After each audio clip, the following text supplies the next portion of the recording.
मनपुर नुसीब साबा अदुगा रैली दा याउसलागा नुसीब साबा सिगुंबा यामना मथौ हुक्तबा कांगु खरना लाइव अटेम्प तौरंबा से अखोई हुजिक लैरिबा अखोई पंगताबी की यूथ ऑफ पंगताबी ना लैजरिबा अखोइना मसिगी थोंग यानिंगे अदुगा करिगुंबा यामना अथुबा मतमदा हाइरिबा चेनरिबा मियोइसिंग अदु मनपुर मियामदा सेंतोरउ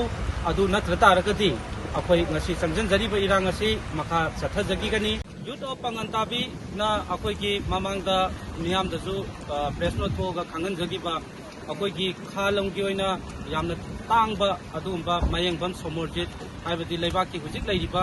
फिबम जिदा यामना पीसफुल ओइबा अमा लाखनबा होनबदा थवाई हक्चांग यावना मियामगी दमक इमुंगी अवाना खुदिमक कांथोगा मयामबसु लानजिदा लैगिद्रबा अदुबु लेबाक मियामना लुई हाइदना मियामगी थमोय सेंगना थौगल तौजरिबा सिगुंबा अखोई मयंगबम सोमोरजितु हौकिबा कोकोमीगी इरांगदा मास रैलीदा मसक खंगदबा मियोय खरना मनपुर नुसीबा साबा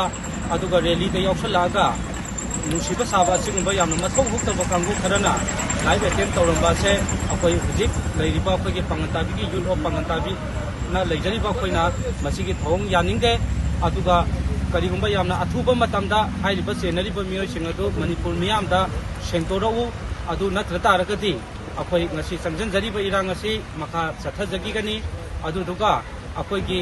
लैरिबा अखोई की अवनबा मणिपुर कायना अखोई की ममिंग पखोंदा थोंजनबा पॉलिटिकल की ओइबा पॉलिटिक्स की मानबा मवंगदा लान प्रोपेगेंडा तौगिबा खुदिमक्सु लेबाक मयामदा अथुबा मतमदा सेंतोकपिरौ कैगुंबा सेंतोकता तारगदी अखोई की खालमदा लैजरिबा यूथ ऑफ पंगताबी अमदी क्लब मैरा पाइबी मयाम पुन्ना अखोई हाइरिबा इथौअसि मखा ताना चथगनी अदुगा मणिपुर मयामनसु सिगुंबा तांगलबा मपारी अखोई की सोमोरजित मयंगबमगी अचुंबा लंगाल लंजिम पुथोकपदा मतेंग पांगबियो हाइना हाइजरी अदुगा अखोई की संगजनजरिबा एजिटेशन असिदा अखोई की नोमगी संगदबा यादबा अखोई की इसिंग चाना थक्नबा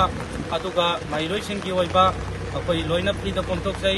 अदुदुगा अयेतपा करिगुंबा मता अखोई मोइदा याम फ्री ओइना चटपा याबगे अयाबा लैजै लोइना लोइना अखोई की अना अयेकी मेडिकल की ओइबसिंग अदुगा मियोइबा मना अखोई की हिंगदा यादबा अदुंबगी थौदोक अदुंबा मवंगजिंगदा अखोई अथिंबा मता लैजदे